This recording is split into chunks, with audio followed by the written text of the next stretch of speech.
We are back. Back and ever ready to dive into more exciting topics. Yes. Do you want to talk about what we're talking about today? Yeah, so today we will be getting into the impact of emotional neglect.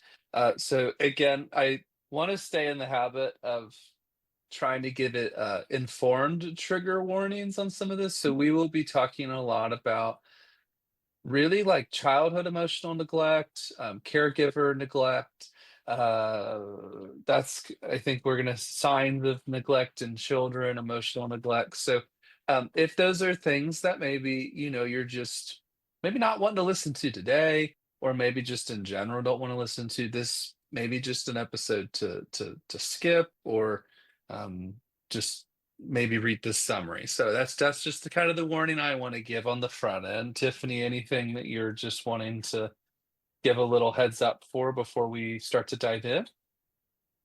We are going to be talking about what emotional neglect is, what it looks like, some examples of it. So if at any point you need to pause, like please pause. We're not going to be mad at you if you don't listen to the full episode. We would prefer you to respect your own boundaries and triggers and take care of yourself first. Yes, always.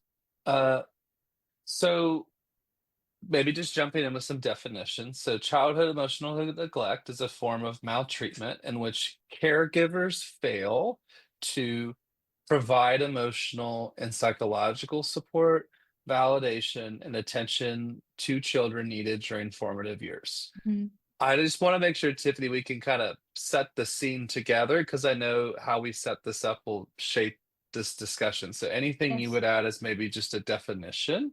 Yes, the biggest point I wanna put in there is it's not always intentional. There are plenty of unintentional emotional neglect instances that do happen.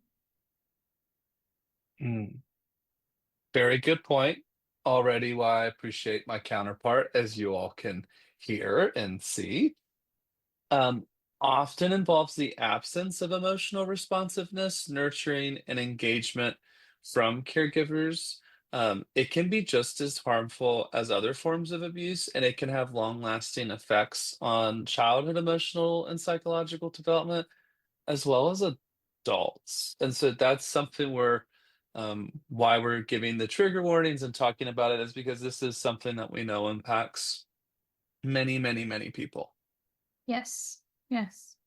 And to keep going on to that, just to give some examples of what emotional neglect in childhood would look like, would be minimizing emotions like you're fine, stop crying, that lack of affection. So rarely or never saying I love you or giving hugs.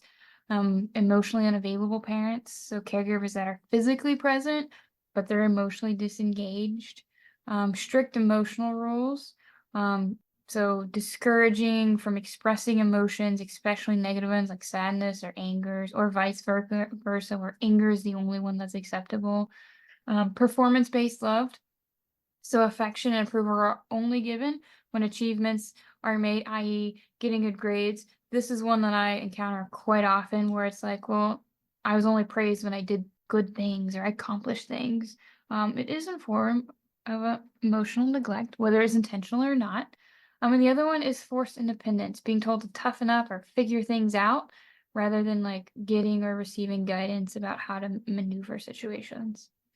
Yeah, and so, again, I think something good to we're talking like, we're not saying that it ever happens, like, I think pretty much 99% of my male clients, we were told to put dirt on it, toughen up, man up, or some of these things, so, like, I just wanna maybe highlight, like, when we're talking about here would be, like, the scale of those comments, the scale of the, like, toughen up thing, so, like, I mean, if you could imagine almost never getting that emotional comfort, that safety, that, "Okay, like, I'm here for you." That has wide-ranging impacts. I mean, they've done and I don't wanna nerd out maybe too much, but, like, that's so much of the well-documented psychological research, so intro to psychology, there's so much about developmental psych, but so much about, like, there's this beautiful study and it shows, like, just literally for a few seconds what can happen for a baby if their mom is not emotionally connected, just like having a very flat affect and like how distressing that can cause. So if you just scale that by the thousands on thousands of interactions and eventually little ones learn that, hey, I can't get comfort here. There's not going to be comfort for me. Mhm. Yeah, and something also to keep in mind is this isn't necessarily black or white. There are very gray occurrences as well of where sometimes parents will be emotionally present and then other times they're not, just based on like other things that are happening. So these can also be like really weird gray intermingled experiences as well. I'm over here doing spirit fingers today. That's all right. We love spirit fingers. We love the spirit. Um, yeah, and also just one of the things is just like inadequate attention. So, not listening, not offering comfort, even just celebrating, like I mean, we can talk about, oh, in my house, like this, like, that can be helpful, but also like it can be also really jarring if like to know that, to never be able to have anything celebrated, whether it be something little, something small like that, that's extremely discouraging, like, Mhm. extremely discouraging, and in the cases we're talking about, like, damaging as well. Yeah, very much so. Speaking of damaging, I'm gonna chunk into the neuroscience a little bit because I feel like it's needed. Um, Especially like the human brain like develops the most um in childhood with those early experiences, especially with relationships. There are kind of three main different parts that I want to talk about. First one is the prefrontal cortex, which is your regulator of emotions. It helps you to regulate emotions, make decisions, and understand social interactions. You learn emotional regulation through co-regulation as a child. So when a caregiver helps soothe distress, like i.e., rocking a crying baby or validating a child's feeling, that helps you to kind of understand and develop that skill for yourself. However, when these emotional needs are ignored, that prefrontal cortex does not develop with strong regulation abilities, which can lead to emotional dysregulation, impulsivity, and just an overall difficulty at managing stress. The amygdala is another system that's affected. That's your fear, stress, and emotional response system. Um, when you're growing up as a child, if you have consistent emotional support, that amygdala becomes overactive, which can lead to um, without my bad, I said with, but without consistent emotional support, the amygdala can become overactive, leading you to have heightened sensitivity to stress, emotional trigger, and even can be a foundational factor for anxiety disorders. Um, it can really kind of help us gauge how poorly or properly someone can emotionally respond to something. Which that plays into the other part of this the body's stress system, the HPA axis, and that just regulates your cortisol, which is your stress hormone, which I know we've talked a good amount about how like high cortisol can really have some damaging effects. Emotional neglect often causes and can contribute to chronic stress levels, which keeps those cortisol levels elevated, which can contribute to chronic anxiety, fatigue, burnout, and over time, that can lead into physical symptoms like digestive issues, inflammation, sleep disturbances, and weakened immune systems because your cortisol is staying so high. Um, and then that kind of leads us into a little bit away from, but still kind of attached to the brain, as we look at to like the attachment styles and the nervous system. Emotional neglect disrupts that attachment styles, which can either lead us to have avoidant detachment, so we have difficulty forming deep emotional connections and a reluctance to rely on others, or that anxious attachment, where we have fear of abandonment and we're constantly seeking validation from others. Which I know that Wow. was just me regurgitating a lot of stuff. But I feel smarter because you shared all this. And all of this is present in adulthood, like relationship struggles, social anxiety, difficulty expressing emotions within your relationships. It's one of those things that, like, sometimes I think we overlook that comes from a foundation of how our parents either intentionally or unintentionally were emotionally available or unavailable.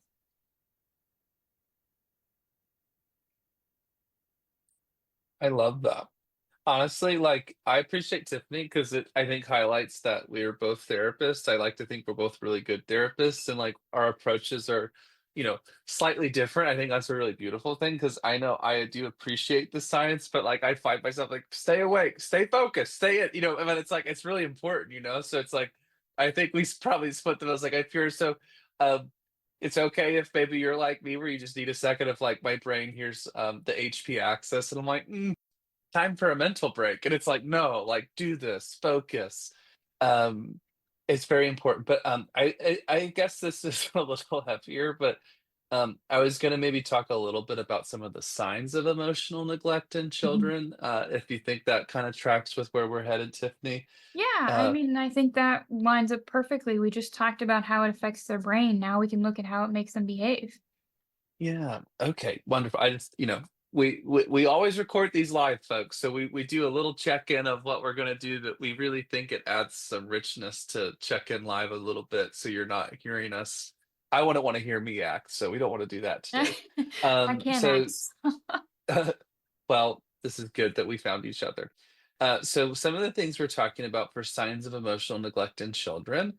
And I also want to just throw just quick clarification. They may indicate signs. So again, if you're seeing more of these than less, like probably something to be worried about. But I am not meaning to say any of these mean that a child's being emotionally neglected. Okay, extremes in behavior, including compliance, becoming overly passive or demanding or aggressive, acts like very inappropriately adult, like almost like looking after children. There is this term called the parentified child that I'm gonna use a lot in therapy. So typically this means like you were feeding a sibling or responsible for a sibling. I think a really extreme example of this is like the Duggars literally assigned their kids a kid. So there was like a 6-year-old taking care of a 2-year-old, and I mean, That's crazy. literally they were assigned, like it was like a parent. And I'm not glorifying it. I'm like, it was, that was their childhood, was basically being a nanny to a sibling. And then I don't remember how many kids, but I would argue I don't know if that's an appropriate thing to say they had a childhood at that point. I think it's a classic example of not, because I mean, how can you have a child if you're like, oh, okay, are they wet? Are they dry? Okay, like, I mean, they literally from like brushing teeth in the morning to like all day. So yeah, I agree with that. Ooh. Um, Acts inappropriately infantile, so just acting like very young can be a response. Delayed emotional or physical development, symptoms of depression, suicidal ideation, and an inability to form uh, emotional bonds. So I know that those are pretty heavy things to just kind of go through, but those would be things to be looking out for. So, maybe you're a teacher, and obviously you've got a license, you've gone through programs. Maybe you volunteer, but it would look like not a typical response. And I know we kind of have some lovely discourse about like kids, and some people don't want to be around kids, which I totally understand. But this is for like those who are around kids, maybe family or things, like kind of noticing like, oh, that's a little different, and all of us are different, but there's certain degrees of difference on certain responses that can be signs of neglect, trauma, or things to be concerned about. Mhm. One thing I've mentioned, I know, on a few episodes, but if you are in Cincinnati, check out the Cincinnati Museum Center. It's beautiful Art Deco architecture. It actually has really good food. We don't have enough time to talk about the food. Great children's museum, cave, functional dinosaurs, all of it. But one of the things that's really cool is there's this functional health exhibit. And within the functional health exhibit, there is a mental health section along with lots of other healthcare pieces. And there is an adverse childhood experience scale, and there's a spinner, and you spin and you start neutral. And one of the things it explains is like if you're leaning one direction, positive or negative, and you have a neutral experience, it goes the way you're leaning. So if you had some tough early childhood experiences, neutral things could actually make that worse. And so it just highlights how hard it is to overcome some of those traumatic events. You all probably heard us in our episode roasting the body keeps score. That is the one thing that I do like from the book and appreciate from the book, that it does highlight the best way to prevent addiction and mental health illness would be reducing childhood trauma. That would be one of the most successful ways to create improvements. So, when we're looking at adverse childhood experiences, there was a study in 2023 looking at Chinese university students looking at adverse childhood experiences, attachment styles, and depression.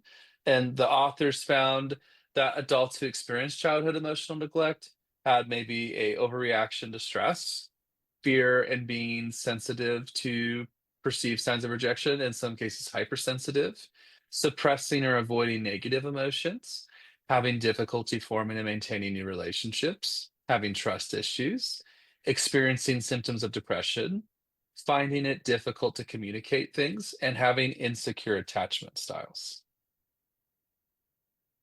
Yeah. So, since you're talking about the behavioral part here, I'm gonna put you on the hot seat. What are some ways that people could, if at all, determine when a kid is acting out from emotional neglect versus some other form of underlying concern? I think exploring their world just is the quickest way. So I mean, if it's like a niece or a nephew, like, oh, what's going on for them? Or if it's maybe you're a coach or a volunteer, like just trying to explore their world a little bit and try to find an answer. I think what would be harder, right, is if maybe you're at the store and see something. Like one, you probably shouldn't be an adult randomly going up to children if you don't have a job or role, like a police officer or something to do. Uh, so I guess it's just kind of comparing, and I think we know probably all of us know the signs of malnutrition, or oh, that's a bruise, but harder with some of the emotional stuff. But I mean, even us therapists talk about sometimes how it's hard to determine what Mm. is the line for certain things. So without like probably spending a good hour giving examples of things, I think for most of us it's probably context clues, looking at things, and I guess it just depends on the age of the kid. And I guess also the degree of what you're picking up on, I mean, if you saw someone screaming at a kid, like just absolutely screaming, and like that could be a cause for concern, I mean, if it was like in the middle of a restaurant or so, I think the context would shape a lot of it. Yeah.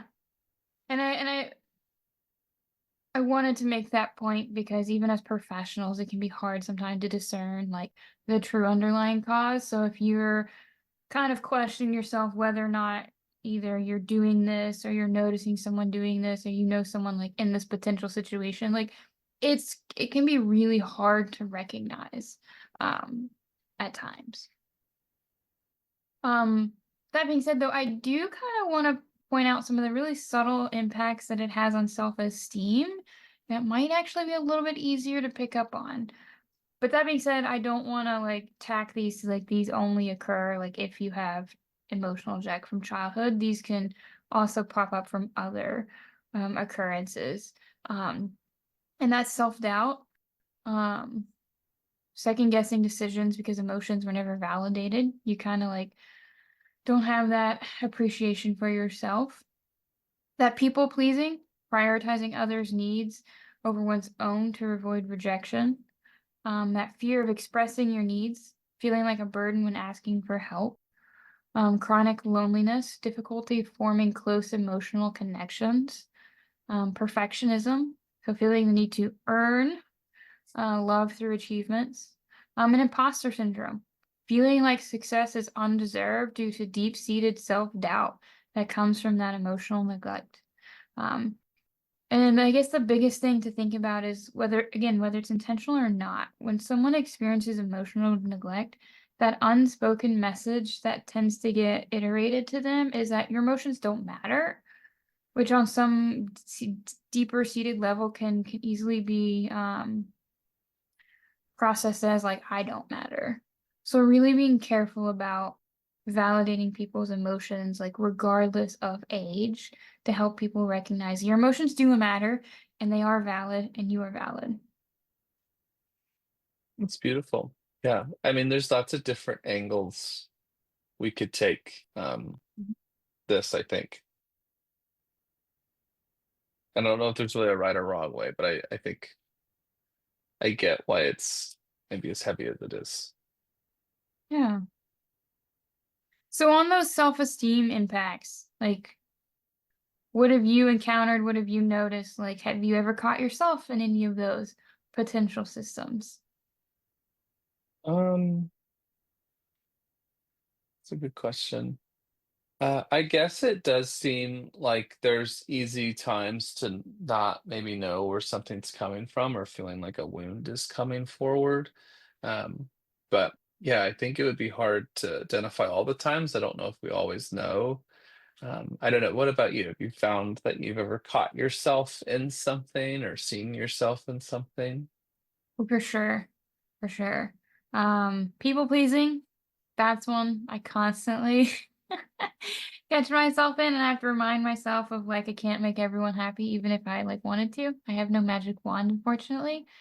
Um, and then I think imposter syndrome.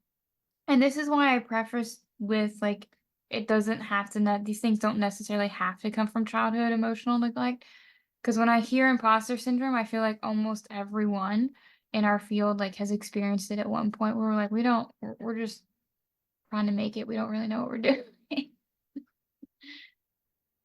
I do think there's a lot of just different challenges out there for people. And I think, I think one of the things I enjoy our podcast and one of the challenges was like how much detail or how many directions do we go? So I think kind of today it's like signs and looking out for things. And I think like you could probably have a whole separate podcast just on emotional neglect and situations and things that come up.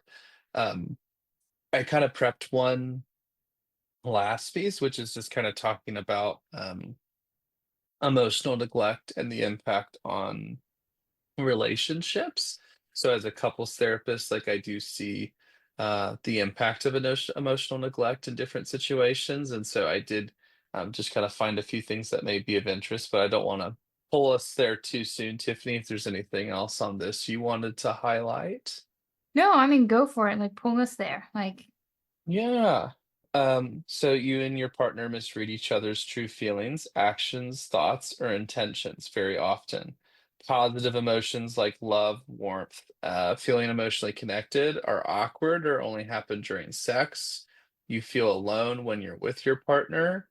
As a couple, you avoid bringing up difficult things to not upset each other. Your conversations are mostly focused on facts, events, or logistics. You haven't figured out how to argue productively. Your spouse is not the first person you want to tell when something great happens or a problem comes up. If you seek comfort, they will often say the wrong thing. You feel like you're on a team. You don't feel like you're on a team taking life together. And it can be difficult to find something to talk about. So, not uncommon for a few of those things to pop up, but if you're noticing a lot of those things, or if you're noticing a few of those things to a pretty high level, that could be a good example of maybe assessing, like, is there something going on? Is this coming from something underneath? mhm. Well, how would I identify like what is a high level? I think the impact of where it's showing up. So is it showing up at work or in your relationship, or where is it showing up in your life? So I think it's about the degree of, I don't want to call it dysfunction, but the degree of impact and how that is showing up. So, like in a sense of like if it's making daily functioning difficult, high impact. Yeah, I mean, I think degrees of function, I think also just kind of trusting your gut of like, okay, this doesn't feel right. Like, I think again, I'm, why I'm having to keep positive. Like, it's very difficult to say, oh, if this is happening at all, you should do it. Because it's like, what if someone's already in individual therapy and they're working on it? What if Mhm. they're, it's so I really struggle with blanket statements of like that. But there are some things we can make some of those statements on, and the Gottman Institute has some, but I will just try to be very careful. I don't want to, I would hate for someone to listen and be discouraged because it's like, well, hey, this is something like, just sometimes something that can happen in therapy is like, oh my God, I have another problem or another thing to solve. And so wanting to not overwhelm. Mhm. But Yeah. those are good questions. Mhm. So I want us to recognize and acknowledge like emotional neglect is real and it has long term effects. But the biggest thing I like also want to point about recognizing the impact is that like this isn't about blaming the caregiver. It's about breaking the cycle. How would you want to break the cycle? So being able to recognize like how one experienced emotional neglect, whether it was intentional or not, and then being able to kind of backtrack and like harness those skills, add more skills to their coping box, and kind of like help them like heal that inner child and have those emotional experiences. But I mean I can't tell people what to do. But like this doesn't need to become like a blame game. Like not to excuse emotional neglect, like that's not what I'm trying to say, but, like, it's just there's no healing and just sitting in, like, "Well, it's my mom or dad's or so and so's caregiving fault, I'm this way, so, like, sucks to be me."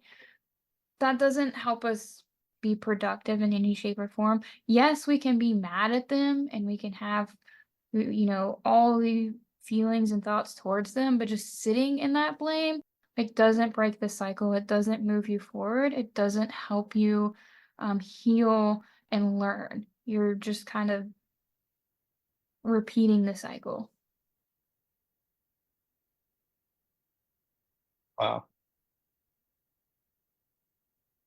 which is easy. I I mean, No, no, I mean, I think this is really just helpful, genuinely. Like, I think this is just really, really helpful to have this conversation. yeah, like I've seen so many individuals like sit in it and it's easy. Like it's super easy to be like, well, this is the skills that I have. This is where I'm at. So this is where I function from versus like doing the hard work in therapy and like taking a new path that's never been forged for yourself. Um, but it's also one of those things I encourage people of like, you can either do the hard work now or you can regret not doing the hard work at all later. Which one do you feel more comfortable in carrying with you? Mm, yeah, and I think it maybe just encouraging people that find themselves impacted by some of these things, like, you all have to start somewhere, and, like, we all pick a point to start, and so we make changes every day. Um, so many of us try to make changes, then fall off the wagon and get back on. And so, don't feel discouraged if it's like, oh wow, I'm really noticing the impact. Like just we all have to start somewhere. And so, even if it's not a perfect path, which I think it are usually never is, it's worth doing, and if the change is worth doing, I'd encourage people to pursue that in whatever way they can, because there's lots of ways of healing, whether it's in therapy or other healing activities. Mhm. Yeah. And I think the biggest thing to remember is growth is not linear. It's not like you start and you keep going straight. It's up, it's down, it's regression, it's progress. It's all over the place.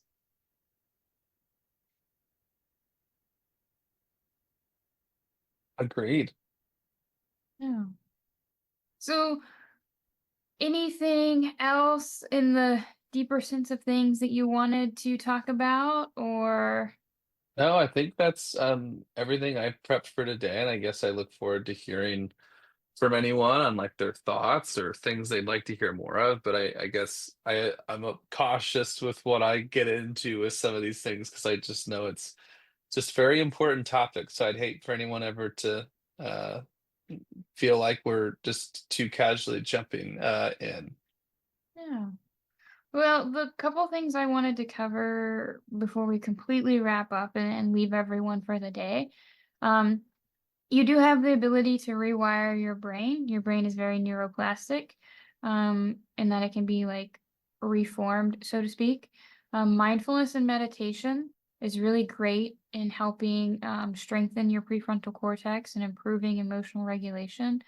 Therapy, especially trauma informed approaches like EMDR, IFS, and somatic therapy, can help process emotional wounds. Um, Journaling. Um, some people like it, some people don't, but it can help develop emotional awareness as you're processing through experiences. And then breath work.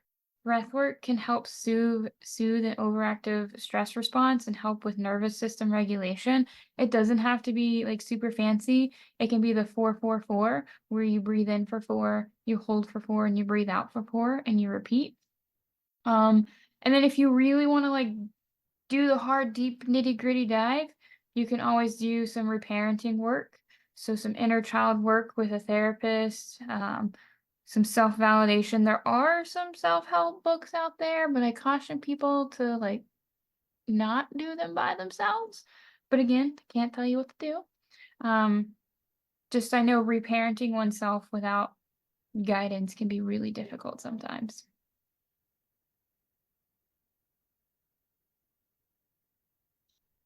Very helpful, Tiffany. I appreciate your perspectives today. Yeah. Well, I hope you had as much fun talking about this as I did. Um, Anything beats talking about the body keeps score. And if you're a new listener, um, we just invite you to listen to that episode because it's probably the one I was looking forward to being done the most. yeah, that's fair. I did my best to get like a roasty title, but I don't know if I got it roasty enough. Oh, I like wonder they won't find it, but I was like, if you are the author of A Body Keeps Score and want to defend your book, you have an open invitation anytime to come on because I would love to talk to you Ooh, a little bit. I have all the questions of like all those where they got in trouble and they got fired for allegations. I'm like, I want to know more. How do I Yeah, get the trauma informed there? I doubt that they'll come, but hey, anytime. I'd be happy to clear my time because I just have like a few thousand questions to ask. Yes. And who doesn't want to answer 1,000 questions recorded for the world to hear and see? Yeah, that's a valid point. Valid point. All right. All right. Well, to you want to wrap us up? Or do you want me to wrap us up? Who's wrapping up today? Um, I can wrap us up. I would say, just some things to look out for on emotional neglect, signs to be on the lookout. And so, again, just remembering we all have to start somewhere. There are things that we can all do to work on things, manage some of these things, and also uh, just being on the lookout that, how many of these things, the level of something, the impact of something, those are all things to be looking out for. Check us out on the Patreon. We do have a lot of wonderful resources there, some special episodes, some soapboxes. And also be on the lookout. We have some really exciting speakers coming in the next couple of episodes that we're really looking forward to. And so also we have some wonderful colleagues, and some of them have we're trying to get some schedules to collide, of course, but we are excited to kind of bring more and more expertise and the goal of lowering the stigma around discussing trauma and mental health. And I'll throw it to you, Tiffany. Yeah, no, I mean you wrapped us up perfectly. I hope everyone has had a wonderful time, air quotes on wonderful guys, listening to this podcast episode today. And we hope that you continue just to keep growing.